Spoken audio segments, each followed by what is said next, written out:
Okay, and I'm going to share my screen, which might have things other than what I want to show on it right now. I do not have slides. That's not the kind of presentation this is. What I have is a document. And I have a few tabs open right here. One tab that I have, I put the link in the chat and I'll do it again. But I've got a document here that's on a Drupal pad or Drutopia pad, which is an Etherpad on Drutopia. And if you would put your information in here as far as your name, your Drupal username, your email, then I will get you that link right now so you can start doing that as I muddle through here. So I put this together because of a number of things, and I'll get into some detail about where this presentation is coming from. But originally I had thought that I would do two things. One is to talk about the importance of maintaining people in Drupal, to get them to stay in Drupal as much as possible, as much as practical, really. And to discuss some of the reasons and challenges that they maybe are not right now, and to see if we could come up with some ideas for how we could make this happen in the Drupal community as time goes on here. So this is an ongoing conversation. What this is not going to be is a technical presentation.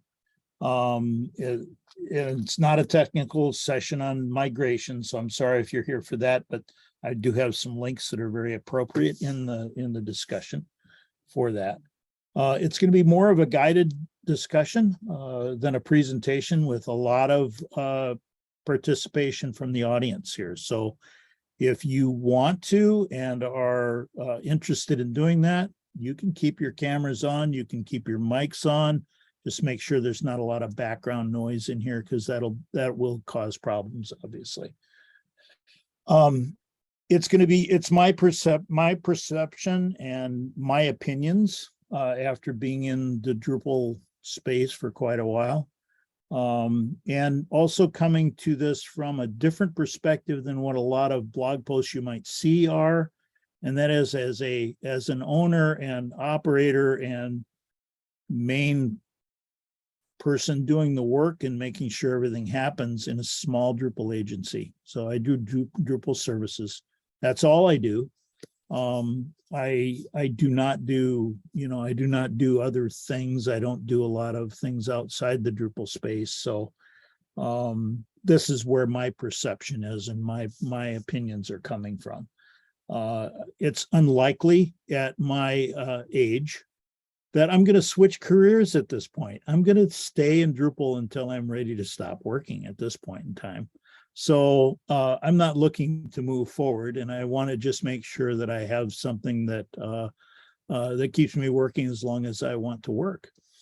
And I want this to be a sharing and problem solving for the community. I would really love it if we could make this into a grassroots kind of initiative in the Drupal community to help each other move people forward from older versions of Drupal to newer versions of Drupal. And, there's things that we can talk about as we go through that. So let's start out with some introductions here. And you can add to the doc if you want that I put in there. But I also want to have some poll questions. There's a section in the doc for those poll questions down here. If you want to put your information in under those things, you're welcome to do that. If you are getting on, if you would please name yourself, that will help a lot in maintaining this document as we go through the time, just up in that upper corner. So if you type something in, but why don't we go ahead and go around the horn? I'm going to stop sharing for 1 second. And so that we can see the grid of folks that are here. Maybe I can do it without doing that. Yeah, I could do it without doing that. Never mind. So let's go ahead and go through and tell us a little bit about yourselves, where you work, what you do, and what brought you here to this conversation. Maybe you want to. Amy, I'm not Amy June, I'm not hearing you for some reason. Somebody else pipe in and make sure that that's not the case. Okay, I'm going to stop sharing the screen. Maybe that's getting on our way.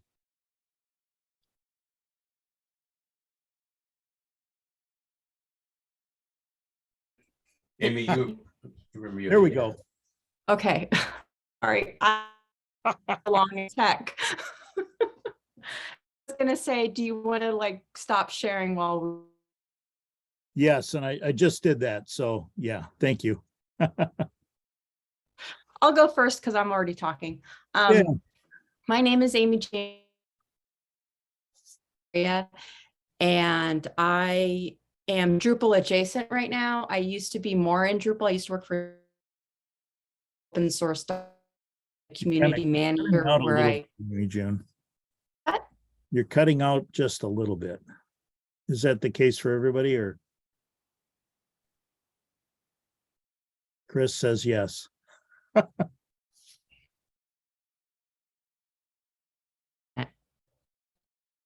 Yeah. Oh.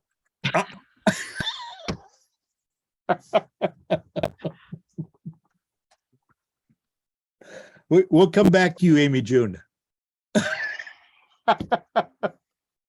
Who wants to go? I'll go. Yes. Thanks, Chris. Yeah. In my Zoom, I am right next to you. So if we're going in a clockwise motion, Can't do that. okay. I am Chris Weber. I work for Nerdery. I am a software developer. I do the Drupals. What else should I say? That's good enough, I guess. Okay. So why don't you pick the next person? I'm gonna toss it to Justin.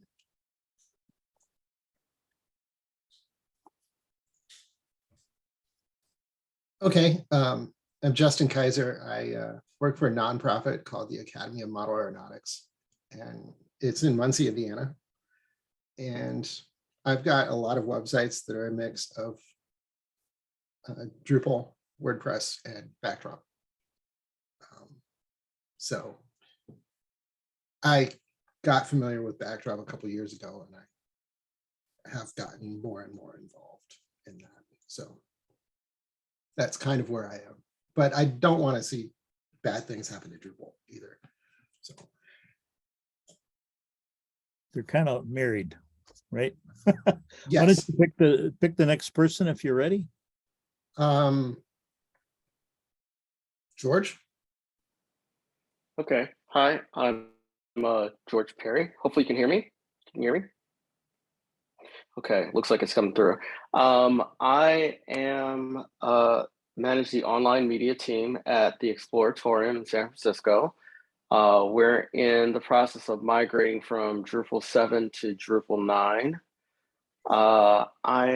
We're getting help from that with Canopy, thanks to your Canopy sponsors. And we're making progress, adopting and really leveling up the team into what is Drupal 9. Yep. And let's see, who shall I nominate? This is gonna be an interesting name, so I'm gonna try it. Selu?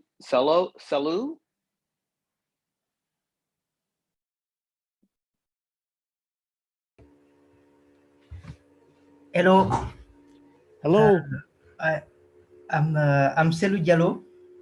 I live in France, Paris. I'm Drupal developer. I'm the secretary of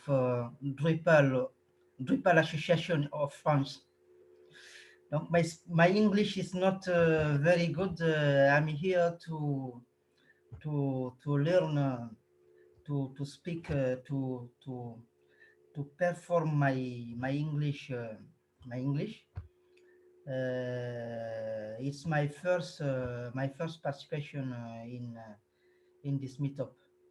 I organize the meetup in France, the Drupal Association in France.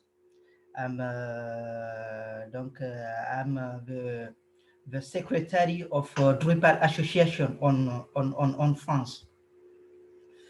Donc, I'm sorry, my English is not very good. Donc, I'm Drupal developers in the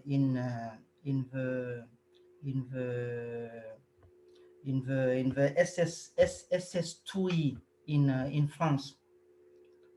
Donc, yes. Voilà. Thank you. Very, It's okay. very good. Thank you so much for being here. So English is probably better than most of our French. Okay. Absolutely, but welcome. Thank you for coming. And please put your information into the document as you can.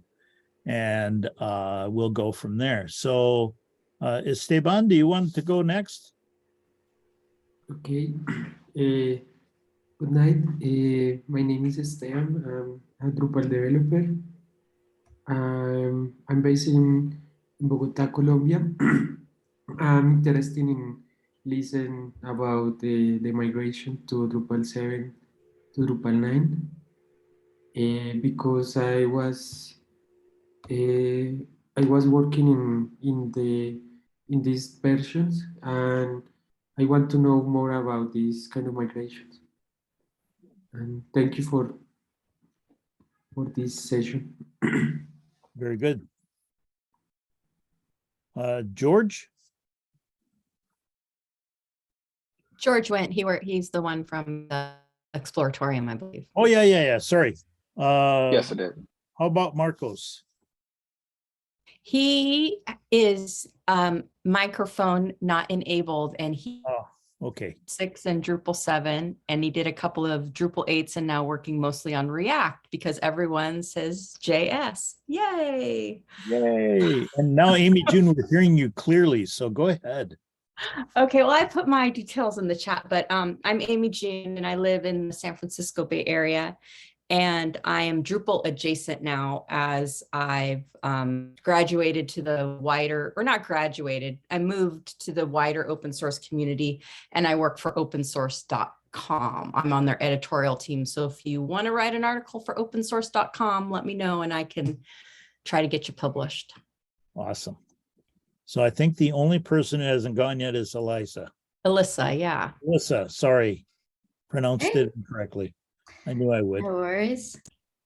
J'ai habité à Toulouse quelques mois, but my French never improved after many classes. I loved it. I met some like Roman and the Machina Corpus people there. There's lots of Drupal agencies. I'm kind of currently between things. I was working at some corporate consultancies. So kind of seeing migrations happen. I've never worked with a migration and I really wanted to do that. I've been working with Drupal 9 primarily, and I really love it. I've never heard of anyone actually using Backdrop. So I'm kind of curious, like what kind of institutions or companies use it, because I've never even seen it. I'm really over Drupal 7, I gotta say. So like the last project I touched, I had to go back into that, and like I loved it at the time, but I think, I don't know, I've like suffered so much having to make that huge uphill climb to Drupal 9, and now I'm like never going back. So yeah, I don't know. I like a lot of things about Drupal 9. Great. And Okay. I'm down in San Diego. I'm sorry? I'm down in San Diego. right now. Down in San Diego. Okay, good. Awesome. So I think we got everybody, and I'm going to go ahead and start my screen share again, because if I don't read this document, I'm totally lost with what I'm talking about. Sorry about that. So, yeah, so that's good. We got through that pretty nicely. Thank you so much for San Francisco Drupal user group to bring me on and do this. I've been wanting to do something about this, and along with all of the kind of work that I've been doing in my company, trying to figure out where to go next and what to do and how to stage things up so that I can have Net2 community continue on in strong fashion as long as I want to work. I've been wanting to do this project because it's a key part of our strategy is to get as many of our old Drupal 7 clients and people that we've worked with in the past up to Drupal 9 or the appropriate place, wherever that is. And I've got some links in here for my local user group, which is Fox Valley Drupal in St. Charles, Illinois. And who is this Bob Snodgrass guy? Well, I've been around for about 35 years in the computer industry.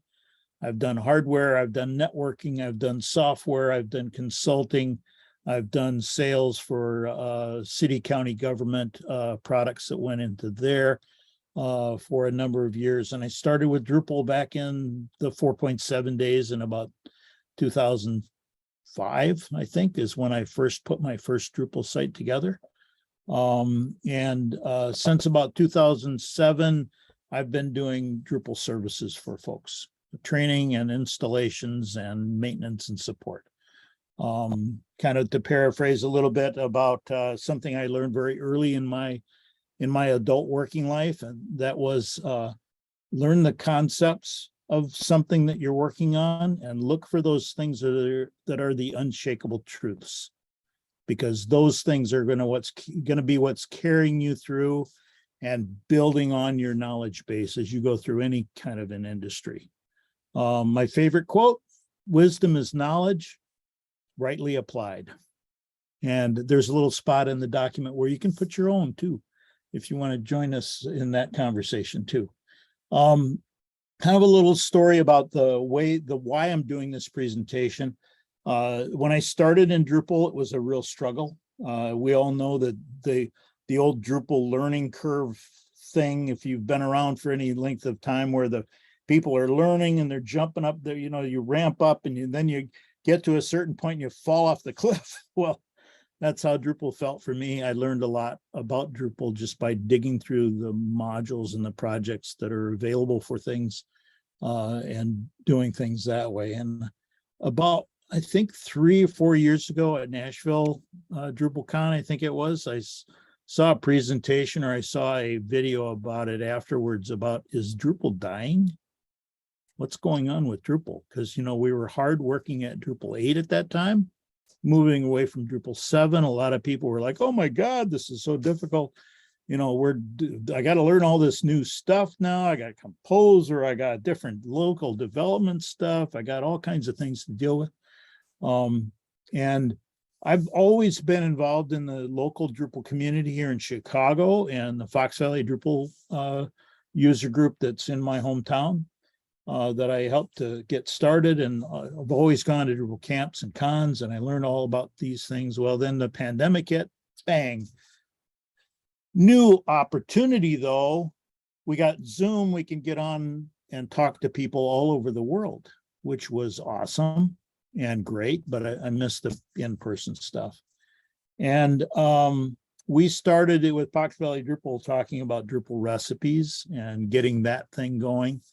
It's something that might take a new life down the road here, but right now we're kind of focused on some new things like Project Browser, which is one of the strategic initiatives, not the Fox Valley Drupal group, but myself. I've been involved in that. And then we've also been talking a lot about the Drupal community planning here in the Chicago area, because right now the Chicago Drupal group is kind of like dormant because nobody wanted to get together during the pandemic, and mid-camp kind of went away for a little bit. We'll see what happens. Things are changing. But we had a meetup in February about that. And there's a lot of discussion about, again, the future of Drupal. What's going on with Drupal? Where's things going?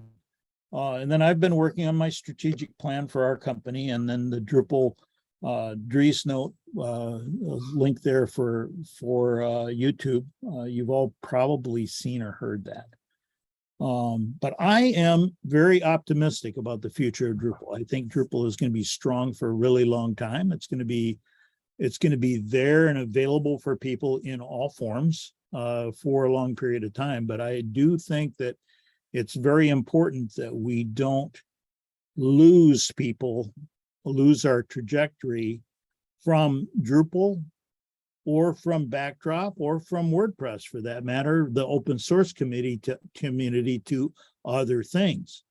Because in particular, I think the open source approach is the right kind of approach for many people that are looking for tools like we provide in the Drupal community. So with that, I wanted to talk through some of our trajectory and then start opening up the conversation. So here's a link to something you may have seen, you may not have seen.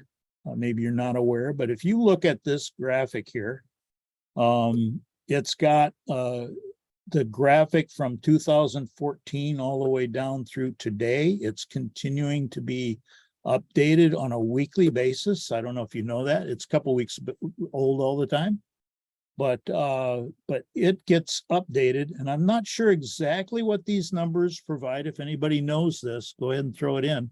Go ahead and make conversation about it. But this is a breakdown of all the different reporting sites for Drupal in what's actually active out there. And you can see our trajectory is, this is going down the Drupal 7 arena here, but we're not holding fast since about this point back here in 2017, 2018. We're starting to lose trajectory as far as number of sites reporting. Now, that could be just what's being reported versus what's in reality, but it's still a little bit of a concerning thing in my opinion. And with this many sites that are still in Drupal 7, that represents a huge opportunity for the Drupal community, but it also represents an area where we need to make some focus. I think we need to address this. And I don't think we can just say it's going to happen by itself. I think we have to have some active participation by people who are actively trying to make this transition happen to the right thing from where people are at in Drupal 7. Whether that's Backdrop, which I think helping the Backdrop community become stronger, I think that's good. That's important. I'd rather see them in Drupal from my own perspective, because that's all I do. I've tried Backdrop. I don't have the bandwidth to support Backdrop as well as Drupal unless I increase my resources, right? So that's my perspective, but I really much rather see them go to Backdrop than something else, because Backdrop is a very well-related community to ours. The folks in Backdrop are part and parcel part of the Drupal community as well, whether or not we all in Drupal.org, understand that. It's true. So this is a real important thing that I've been looking at, and I want to monitor a little closer. So I know what those statistics are, Bob. Okay. It's for production sites that have the update status module enabled. So it's very incomplete. We just talked about this a couple of months ago. So if people have turned that off in production, or maybe they're using it using Drupal as an application, so these statistics are way off, but this is the only thing they have to gauge, Yeah. Yeah. Okay, good. Well, that's very good. And there is a strategic initiative that has been talked about, and I know how active it is, but there's a telemetry initiative going on right now too, that's going to give us a lot more good information from different Drupal sites. I know from our standpoint, we turn off update status or upgrade status on a lot of our production sites because our clients don't want to see that. They don't want to. Right. They don't want to be involved. They've got us hired to do that, and we turn it on in one place. We also use DRD, which is a reporting mechanism that we can monitor all our sites at one place, and I don't want to see 3 of them for every site, if you know what I mean. That gets a little, what the heck is going on here, So we really only need that happening on one site, so that we can monitor it. So that's good information though, Amy June. I appreciate that. I'd like to give my case before we move off of Backdrop while we're talking about it. Like, we use it for one of my side projects, Backdrop. We are in the middle of migrating the Quaker to Backdrop. It's a multi-site with thousands and thousands of child sites. And the idea behind it is the core people who wrote the distribution in it was like a starter kit is what it is. Like the San Francisco, the UCSF starter kit, it was based off of that model in Drupal 7. And what we do is because we're Quakers, we try to get people who need help and we teach them skills. And there was a community that could teach them Drupal 7 at the time. And as Drupal 7 is falling off and the learning curve for Drupal 8, we don't have those same resources to teach these people who maintain our sites and learn. We don't have the resources to teach them the skill set for Drupal 8 and Drupal 9 and Composer. So the natural progression for us was going to Backdrop because it was very similar workflow. And we're a nonprofit, we can't afford an agency. We can't afford $200 an hour. So we keep it within ourselves. And that's why we're working on the migration to Backdrop. Right. And that's perfectly legitimate. And that's where I think it's a really good fit for folks. Unfortunately, I just don't have the bandwidth myself in our organization, in our agency to be able to support that. But it's definitely a great tool. We've done a couple of sites in Backdrop as well, and I really like it. But at the same time, you take a look at something like this on the top 1 million sites, and I don't know, I'm not sure where Built With gets their information from entirely, but this is a breakdown of all the different CMS packages in the open source world. And you don't see Backdrop in here. I would love to see them in there. That'd be awesome if we could, transition some of those sites, or for that matter, some other sites that need to be going to something like a Backdrop rather than something a little less secure, maybe. It'd be Or really dynamic, a little Yeah, less or dynamic. Right, exactly. I So actually don't know why it isn't there. I don't either, because what is the? Well, because I know this answer, because this is what we talked about a couple Oh, months ago. they get measured as Drupal. No, it's because it's the top 1 million sites. And there's Oh. hardly any Backdrop in the top 1 million 1 sites. million. Right. Correct. That's where Backdrop, or that's where Built With is focusing. Yeah. Okay.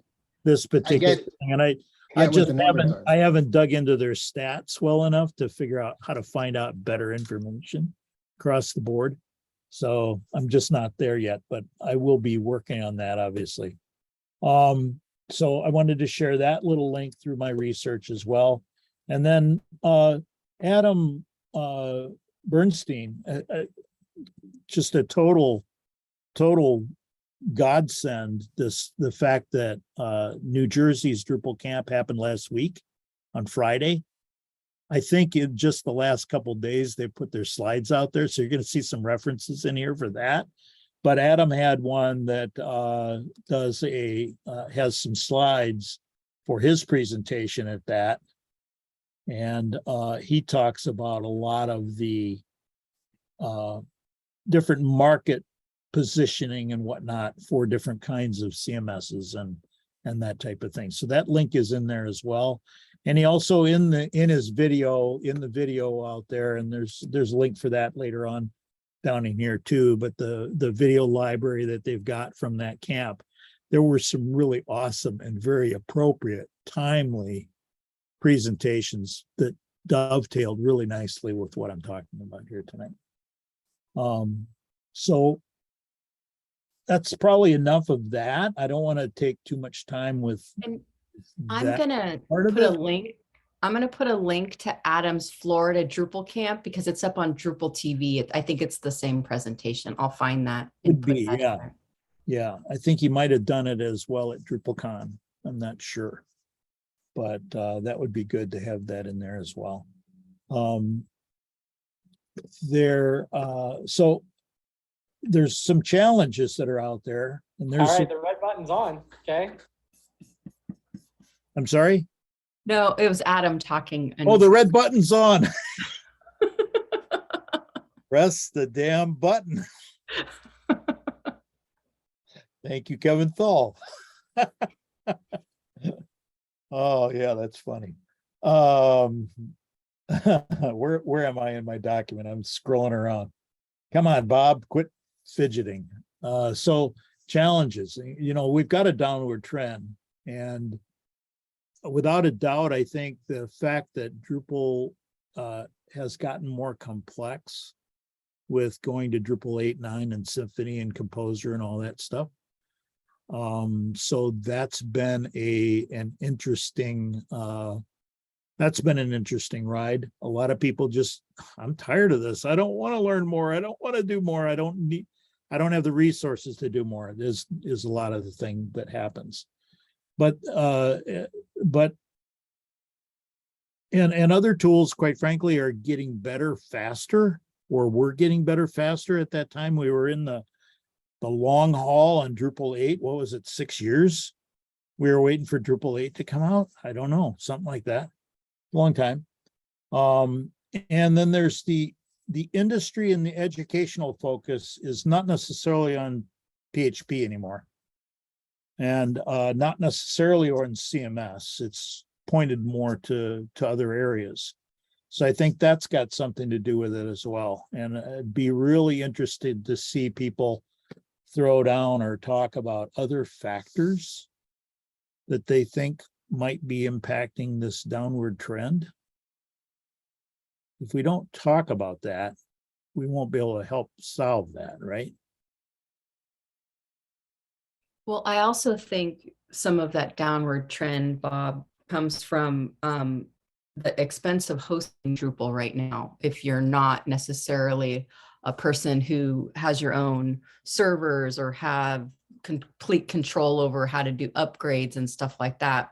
Yep. Because, the two behemoths, well, there's three behemoths really, but two of them make it less complicated, and it's like upstream push of a button. It's more expensive to maintain.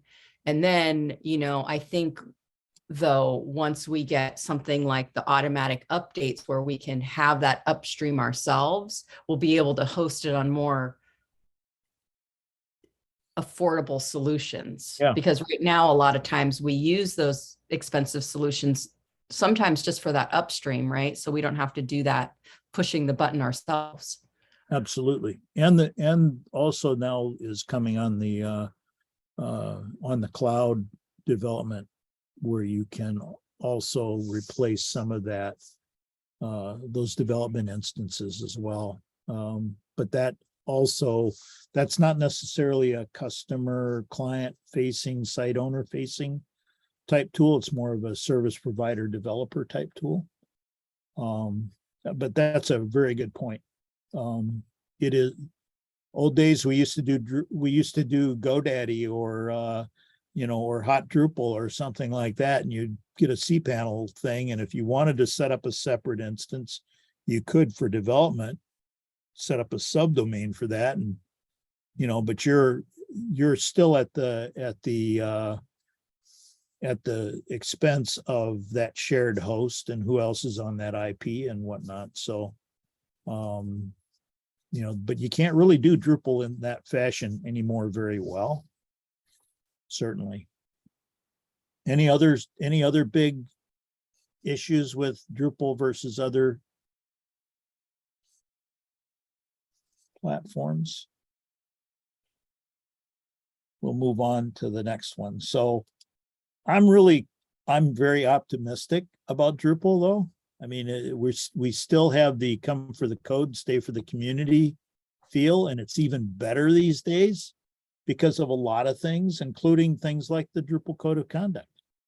And the emphasis on being nice to one another and helping each other and not being so harsh in the issue queues and things like that. So I think that's very important. Our documentation is getting better and better all the time. The testing tools we've got, development tools are improving. A lot of the automation tools, the stuff that Matt Glayman's working on with PHP Stan and Rector and with support from Palantir.net and those kinds of folks. That's all really, really important and great. So that's cool stuff. The version upgrade process is a huge win. Just the idea that when I go to Drupal 8, when I went to Drupal 8, the barrier to upgrade to Drupal 9 and go and so on from 10 to 11 and so forth.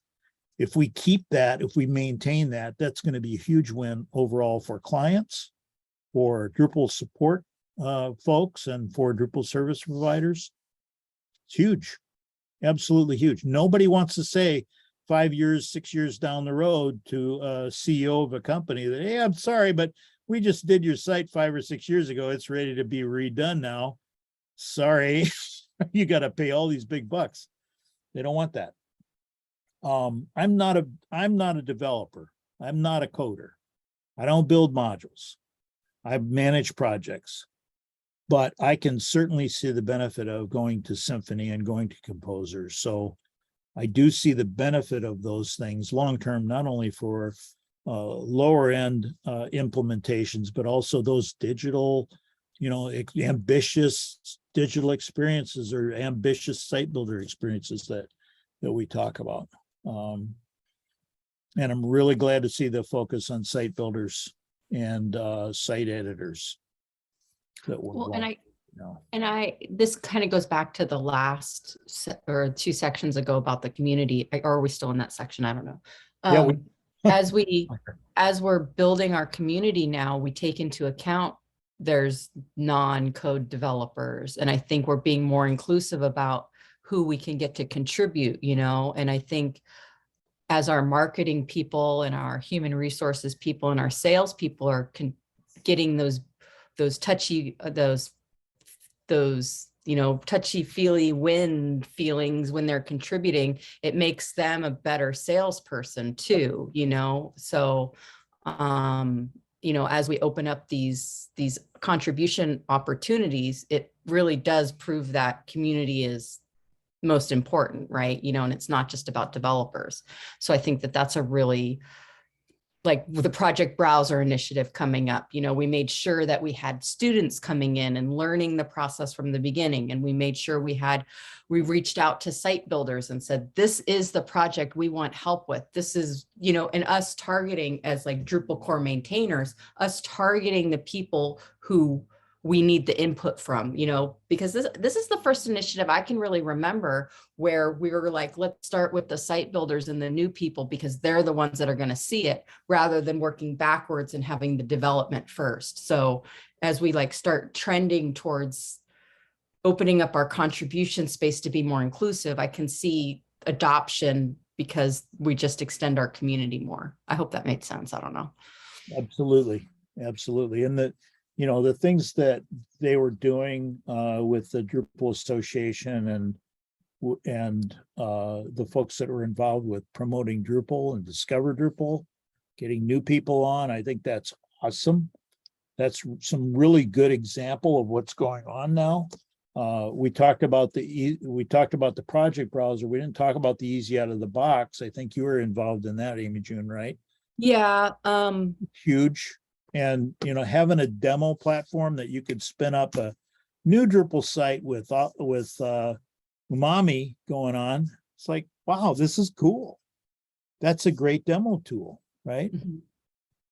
So we had a lot of those kinds of things. And now there's the Drupal distributions and recipes. And this is where recipes might end up taking on a different little life. I'm not sure yet. We've opened up for that group. They seem to want to do the Drupal recipes namespace. And I kind of said, well, fine with me.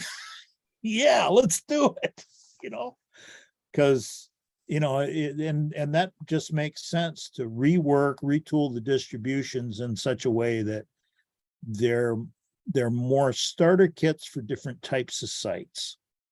And people can pick and choose the people that are actually owning the site or going to be, moving the site forward. They can own that experience.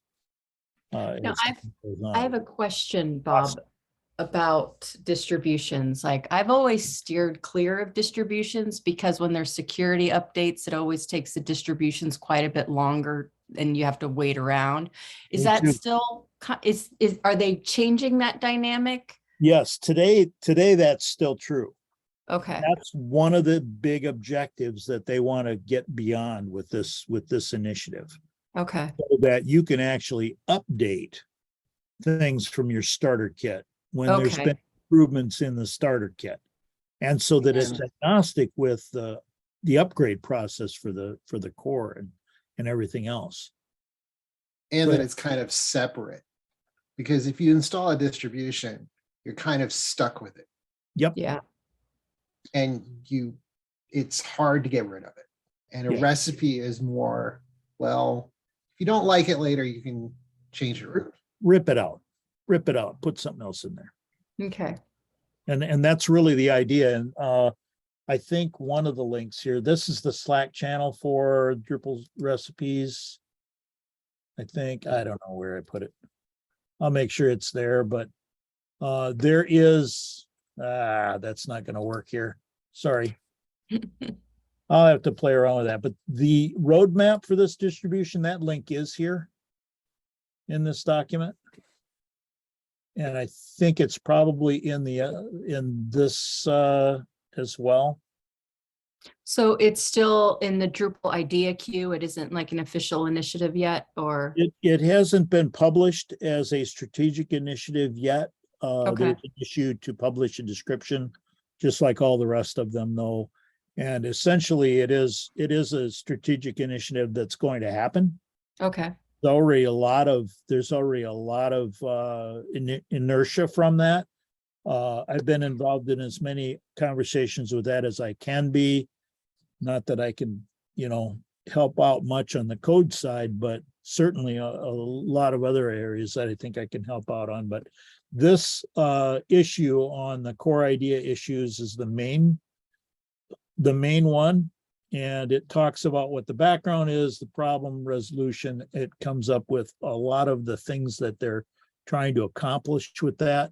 So I strongly recommend you take a look at this because it's going to be a thing that will happen and it's going to be awesome. So that's exciting. I love it. I love it when that kind of stuff goes on because it just jazzes me up. Let's see, there's some other stuff. Some contrib stuff that I'm really excited about. ECA, event condition action. That's a new set of modules that Jürgen Haas has been working on over in, I think he's in Austria. This schema.org blueprints thing that Jacob Rockowitz is putting out there and working with, that's really exciting because, when you start talking, Chris, about, decoupled stuff and all the API stuff and all that kind of, where do you fall down on your face at? It's always with the schema and and being able to use a constant schema. If things move around a lot, you break a lot of things, right? So this supposedly will help with that. I sure hope it does. What do you think?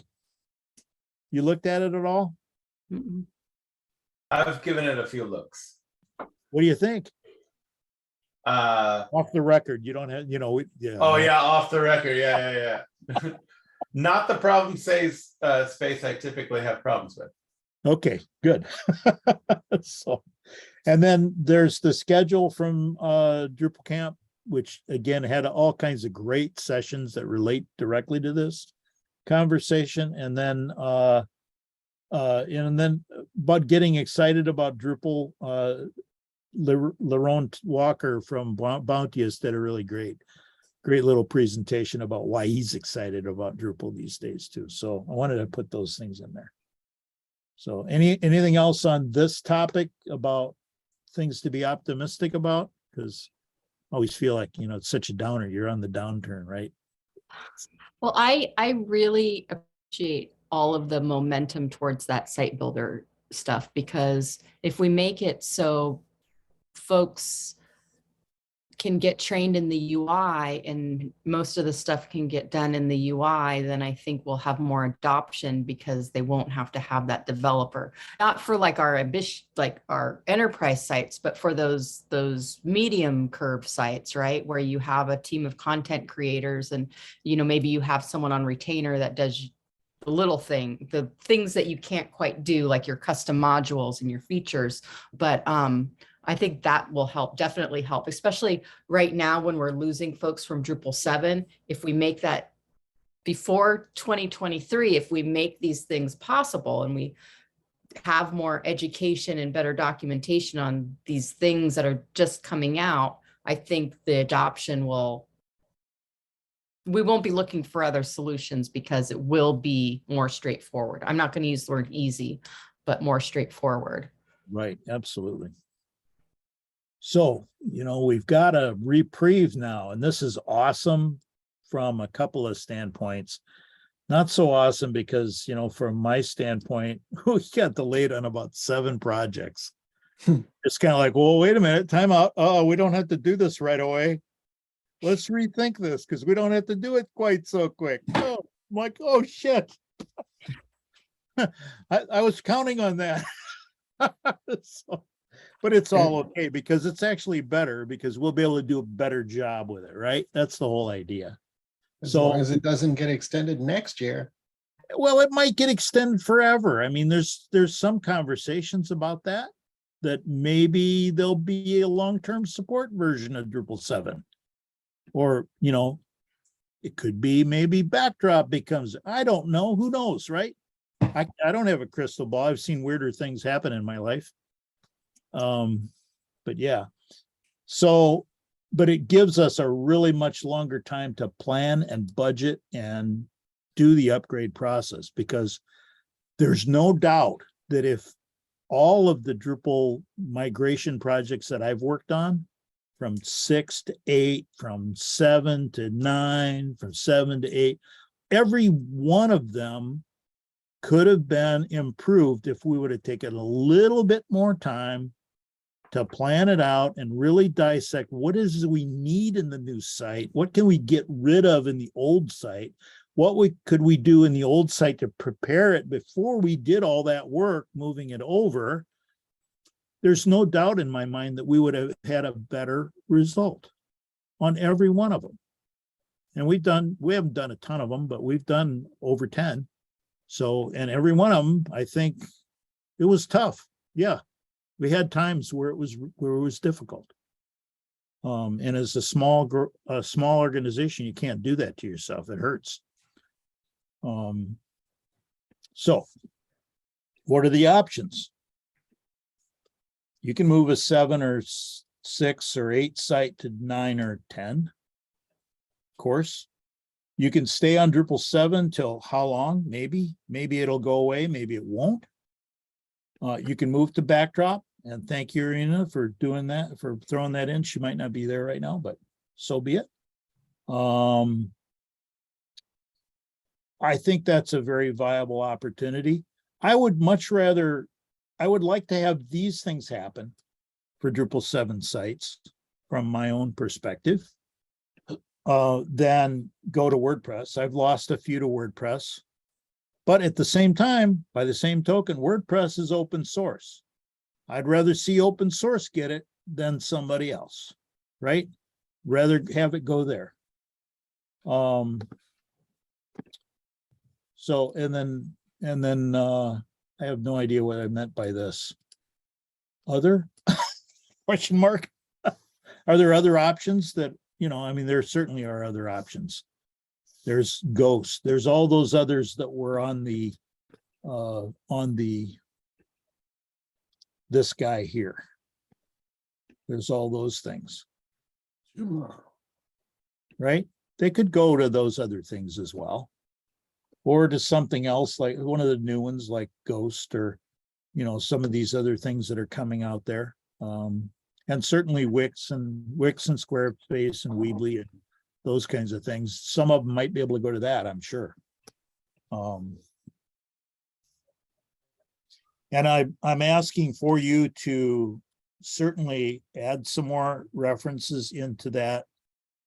References, background information, pluses and minuses, Drupal versus whatever.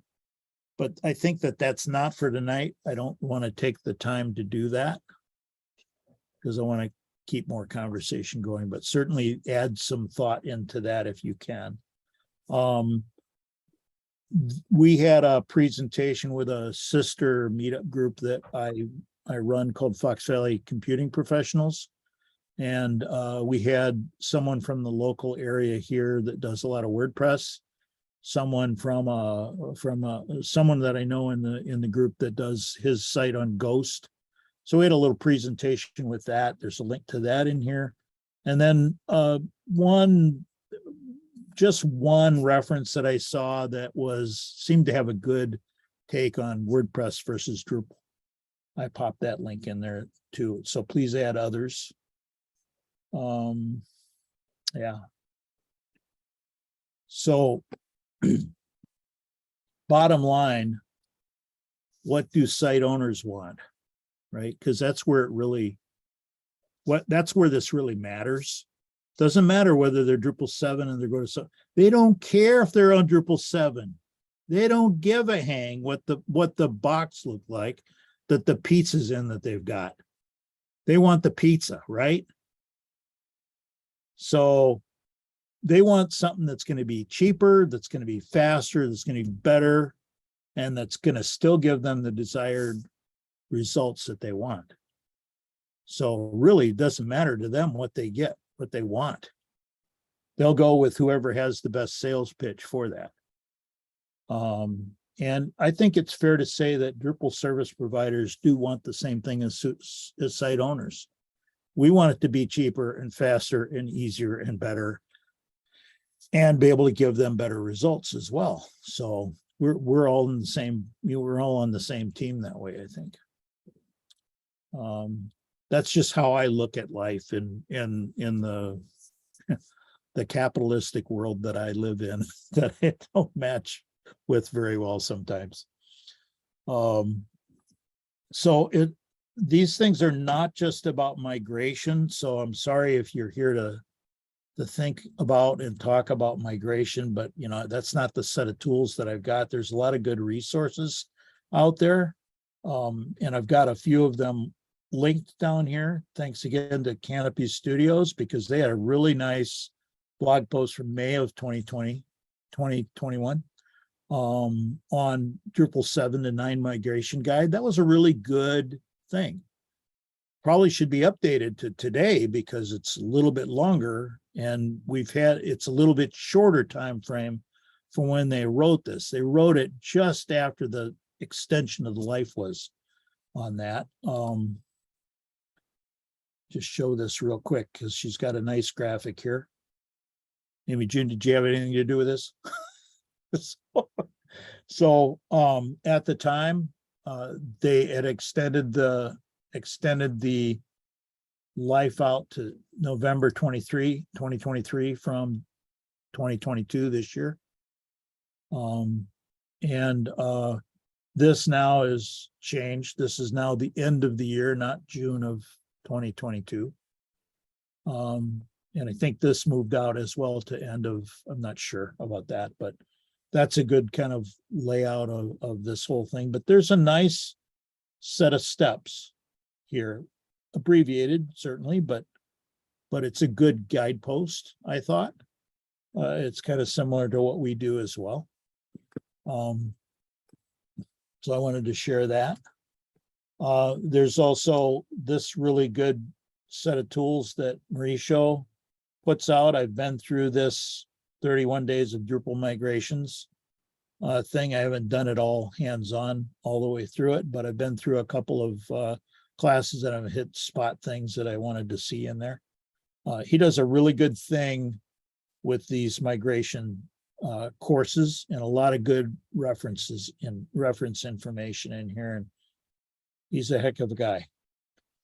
So I really strongly suggest, if you're looking for migration information, it's not just about migration, but it's a big part, right? So that's a good place for that. And then there's a lot of conversation about this still because it keeps moving. In the Drupal Slack maintainers channel back in June, there was a link that I think it was Greg Boggs posted about finding some documentation on Drupal migration, and somebody said, "Hey, look over here." So it's kind of like the things keep moving. They're always in flux. So you got to keep on top of all of that. This is the upgrading Drupal link that he was pointed to that has the information he was looking for on that.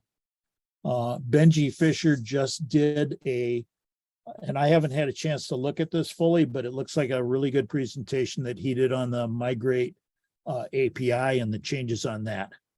So that's the kind of the latest, greatest state of the art stuff you should look into if you're looking at migration. Technical stuff. I think let's open the floor for any kind of additions on migration there, because this is supposed to be a conversation, right? So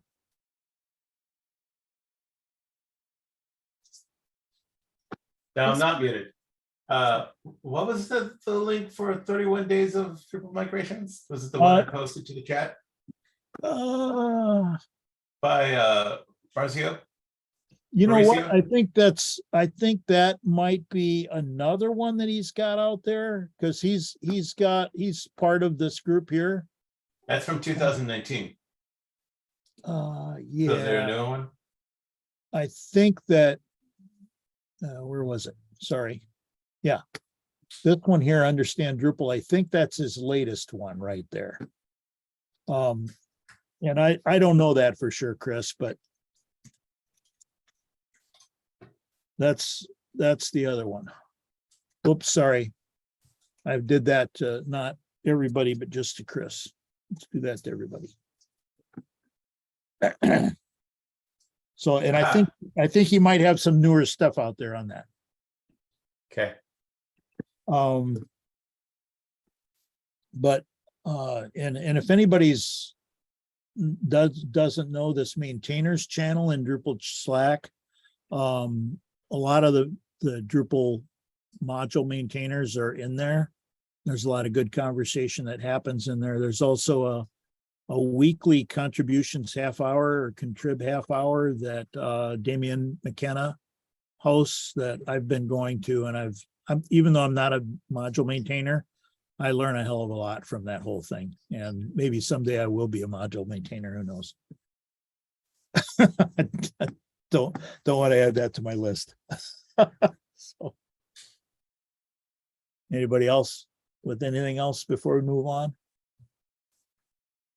Oh, I just had a question. I don't know if this is the appropriate time. Sure. So I was looking at an RFP that a friend of mine had put out, and I was just curious because you know, well, a lot of vendors, if I send it on, they're like, well, what's the budget? And it doesn't list a number. Should I, you know, like with job postings and stuff, like there should be a range, because otherwise you have no idea whatsoever. But I'm curious in terms of people who've worked at agencies, like for a complicated Drupal 7 migration, would it be, I'm thinking probably like $300,000, 400, something like that, or 50,000. You know, I'm just not even have a clue what kind of. That's a really good question. And without knowing the scope, I'd be really hesitant to estimate anything. Well, yeah, I mean, the answer is always, it depends, but Yeah, like, Well, saying that it's a and- complicated site, like it's definitely not an easy brochure thing, or else they would have done it themselves. Yeah. You don't necessarily know that. Well, for us, like Exploratorium, like we have a very small team. Like, how can I say? Like at the time when I started, we had like literally 2 people, but we are one of the oldest websites on the internet. Like, we're a museum that has a .edu address. You can't do that anymore. We're one of the first websites literally on the internet. We have so many pages and so much convoluted content in Drupal. We had to hire somebody for sure. And it can get expensive. And, you know, there are, like you said, there are a lot of different ways and different levels at which people actually implemented their site. And if we had done some best practices as coders, we would have been in a much better shape. But it depends on a lot of variables, I would think, on how much a migration would cost and how much the scope of work could be. Yeah. I think I'm most curious, like, are there any red flags? Like if an agency said we could do it with $20,000, I'm assuming that would be crazy, but I literally have no idea. For That would our that yeah, would be crazy. That would be yeah, crazy. I mean, it yeah. would be crazy.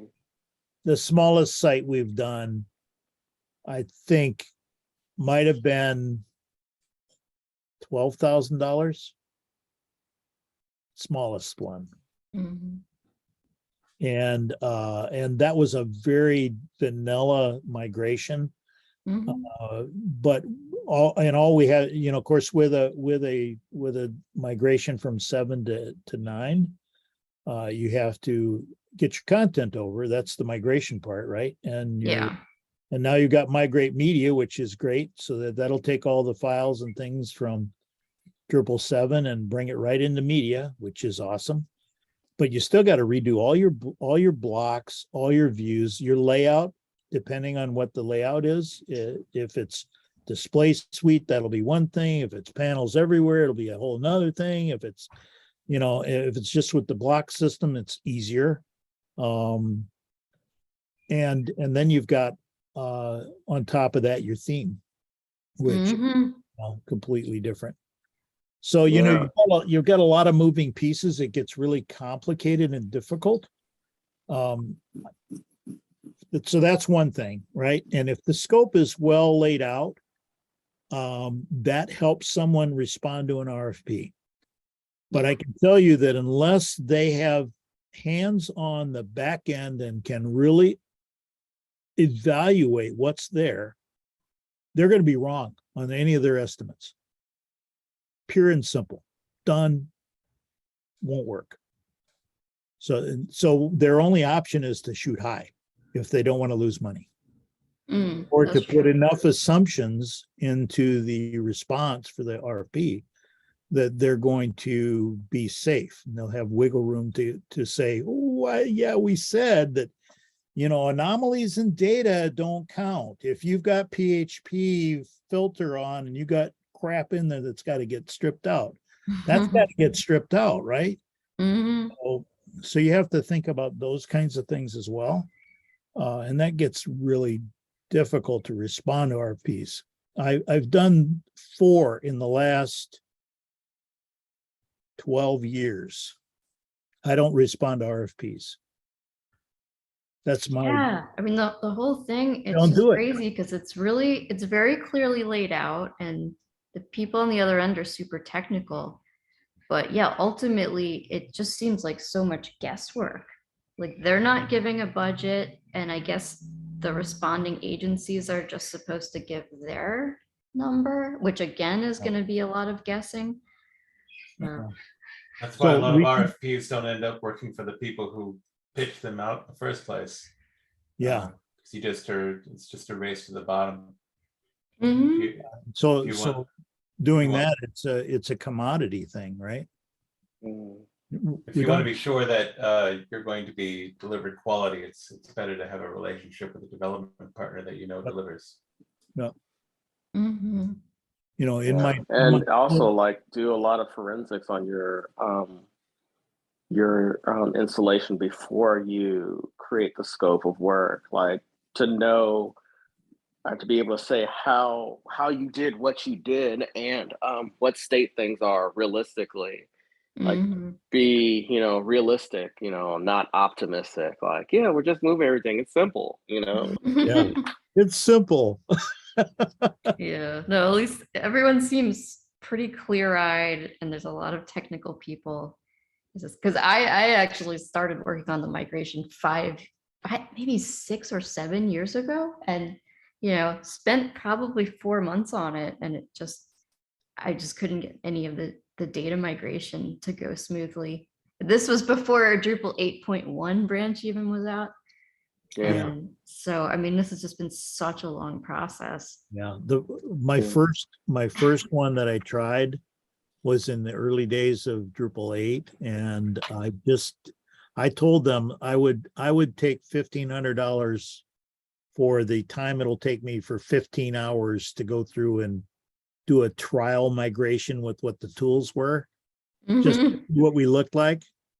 And I didn't touch it for another 6 months to 8 months because I said it didn't work. It didn't work. Yeah, It's it not was gonna be horrible. worth There it. were so many I'm bugs. sorry. And I've never tried anything with the migration modules since, and I know they've come a long way. They have. They Yeah. have. Yeah, they have. Simple stuff is really good. Hmm. You get into some complicated field types and it gets to get a little tricky. You get into any kind of other thing, you can't use the tools by themselves. You have to go into custom migration then. Yeah, I mean, literally everything's going to have to be custom content type, custom blocks, custom views, Yeah. custom models. So Yeah. it's a beast.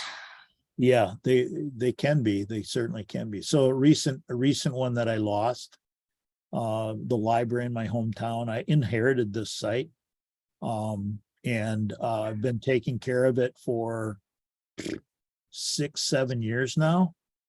Someone else built it. A friend of mine worked on it. Then he got out of the business. He kind of inherited it over to me.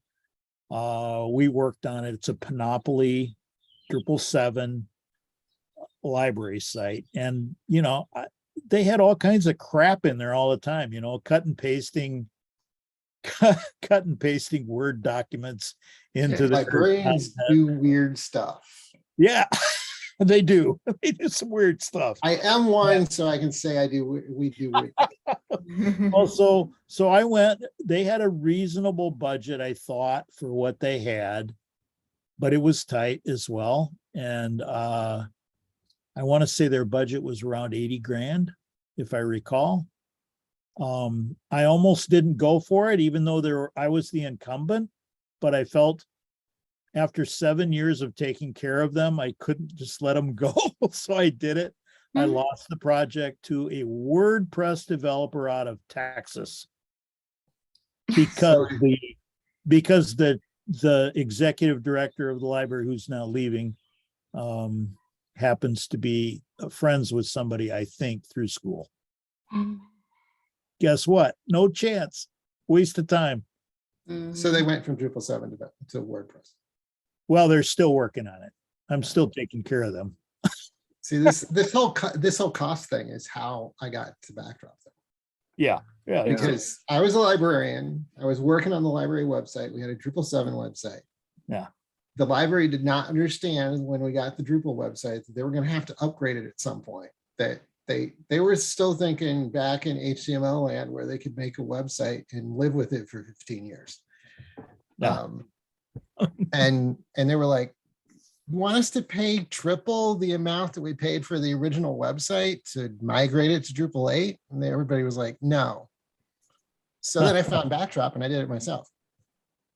Yeah. Lachey, how are you?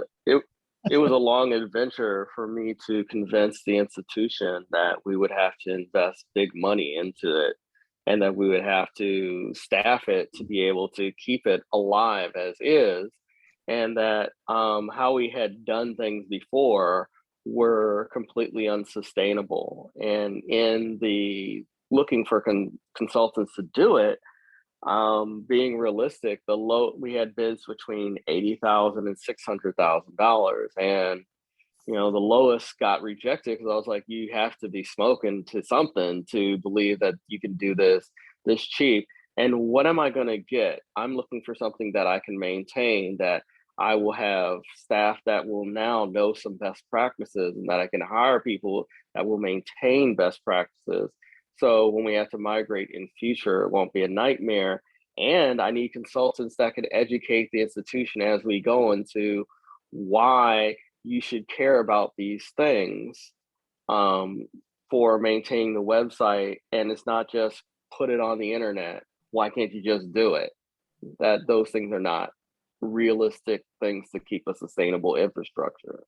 So it's a struggle to sell non-technical people on the necessity and especially the investment of what needs to be done. So, but it's worth doing. I hope we're not done yet, but you know, it's progressing.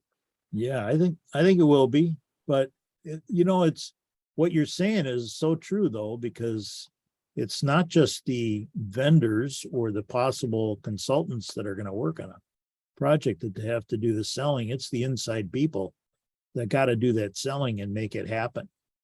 And they don't have the tools to do that. So in my mind, that's one of the big things. That's why I kind of want to do this thing, get people involved who are not just Drupal service providers, but also people who are site managers and site administrators and editors and people responsible for that website. I'd love to have them in this conversation because I think it's really important for them to have the tools to go get the money that they need to get it done right. If they don't have the internal resources to do it, that's what they've got to do, no matter what they're going through. I've talked a lot. I'm getting hoarse. Not really, but thank you all for your participation on things. There needs to be another section in this here, which is shoot.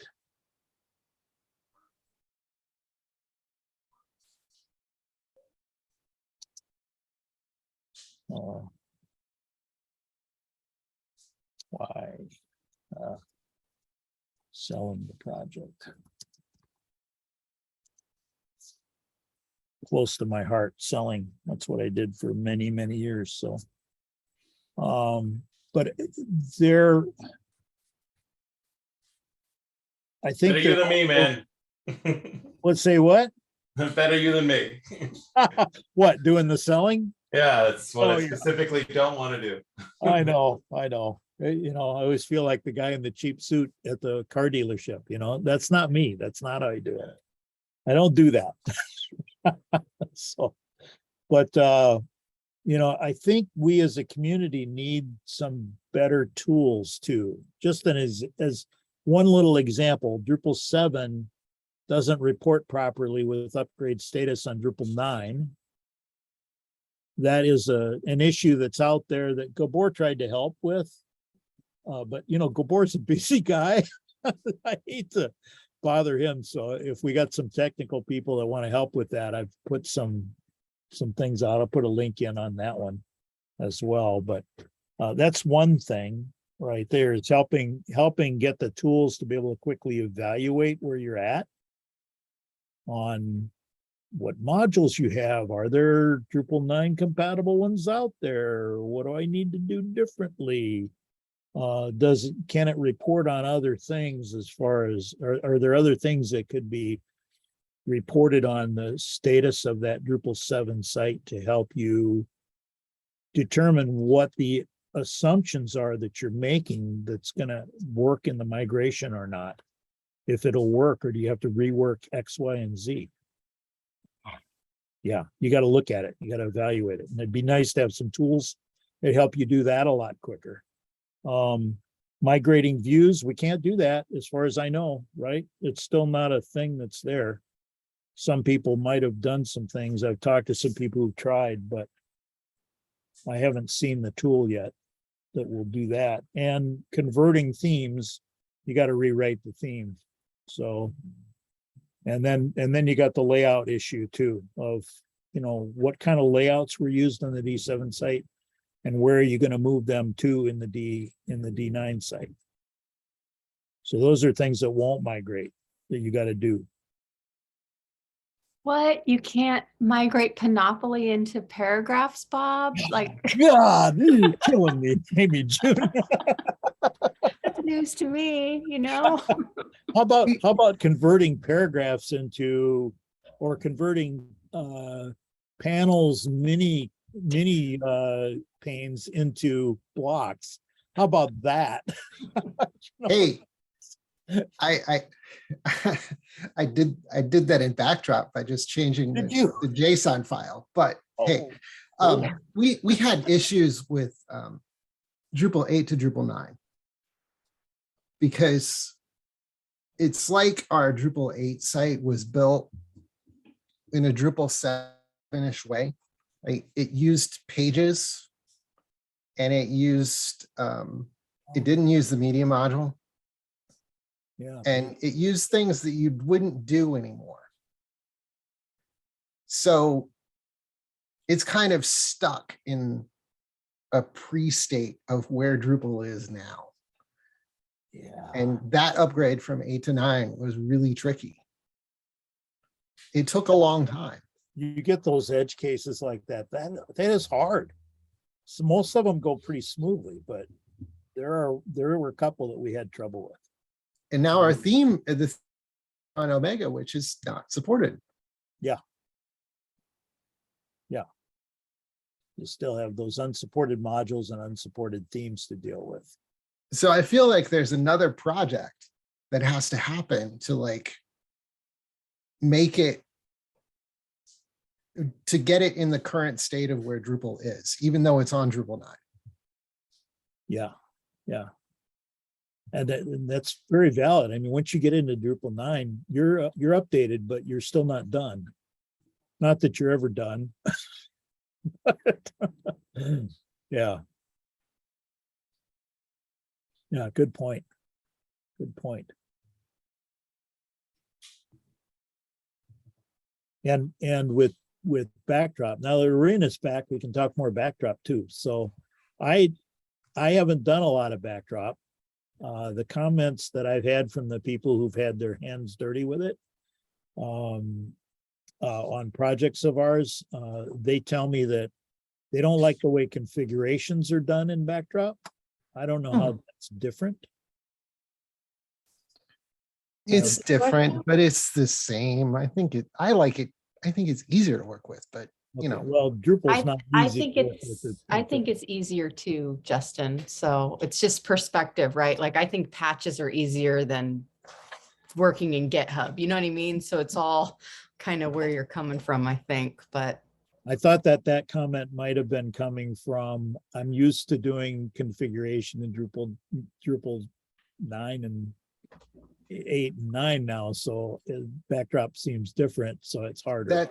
That's kind of where I am. I'm in it from the other side of that though, because I started using the configuration with Backdrop, and then I had to figure out how it was different and how to use it in Drupal 8. Yeah.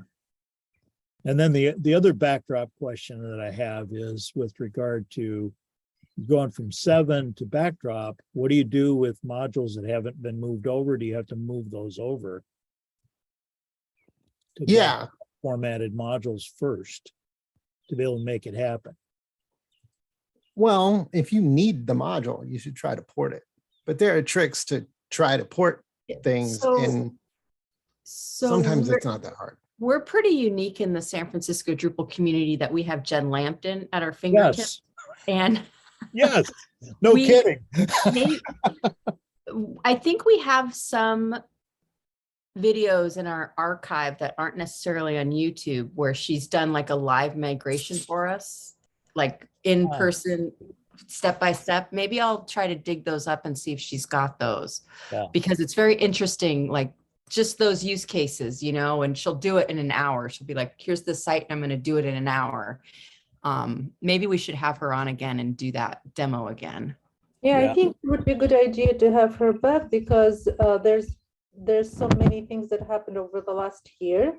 And there are more migration paths that are built. And it is also much more clear, and it's much easier to do comparison between Drupal 7, Drupal 9, and Backdrop, saying this is the same. This is the same. This is the same. This is different. Yeah, yeah. Like UI is pretty much the same. Anything different in UI? Yes, layouts work differently. Configuration management. There's nothing like that. Drupal 7 didn't have configuration management. There's both Drupal 9. I usually used features and features builder for that in Drupal 7. Yeah, it wasn't super good solution and it broke many sites. So it's like, how is it better, right? Yeah, features was one of the scariest things for me ever. Every time I did a feature, it's like, no. I'm fortunate in that I had Will Long to help me with that stuff. And he wrote features builder and he wrote a lot of like custom things on projects that we needed a custom thing for us. And that really helped a lot. Because, features builder builds all the features all at once, puts them where you want them to go. And it's a consistent thing. So it's not, you don't have to like pick and choose individual components to put into a feature. You just did the whole damn site, it's just all there, boom. And that was easy to manage. And then I could tell if the client had gone in and broken a view or put a panel pane in a different place or whatever else happened, because we had we have a lot of clients that we work with that are pretty technical. They'd get in and change stuff. Sometimes on the live site, which is, don't do that. Do it over here. So, yeah. So I need to go, Bob, because I haven't had supper. But Chris posted his Pokédex in the chat, and we were talking about that at the beginning of the meetup, if anyone was interested in looking at that. Cool. Drop an image in the box. Drop an image in the box. Or click it and upload an image. All right. See if I can find one. Should I just try it? Anything. Well, code of conduct. Anything. Yeah, right. Don't say that, Chris. It could be a screenshot is what I mean. You can upload one of your screenshots that you had there right there. That's fine. I guess we're safe with you, Bob. It's not my commercial presenting. Yeah, you don't have to worry about Bob, My photo is too big. Yeah, it can only handle photos of less than 1 megabyte. Is that a drop zone thing there, Chris, or what is that? It's a drop zone. Yeah. All right, cool. I've been trying to work around that restraint, but the only way I'm going to defeat it is if I get it off Heroku. That's their limit. Gotcha. Cool. So I will, I guess we could stop because I think we're kind of done. I'm fried right now myself. Bob, do you want to shoot me or Ann B the link to the video and we'll put it up on YouTube if I you will. want? Okay. I certainly will. And in O'Shea, you didn't see this, but we've got this guy in here. You came on late. Glad to see you. We got that in-person meetup that I came from today. So we got that out there that you can put your own comments into, and I will get this posted somewhere. I don't know where yet, because I'm a little bit in flux. Do I do it on BS Today, which is going to be my new blog? I don't know. I don't know if I'm ready to do that yet. But I'll also get the chat put into this document as well. And yeah, so we'll be there. And I can hang out as long as anybody wants to have conversation, but I'm going to stop our recording now and stop my screen share.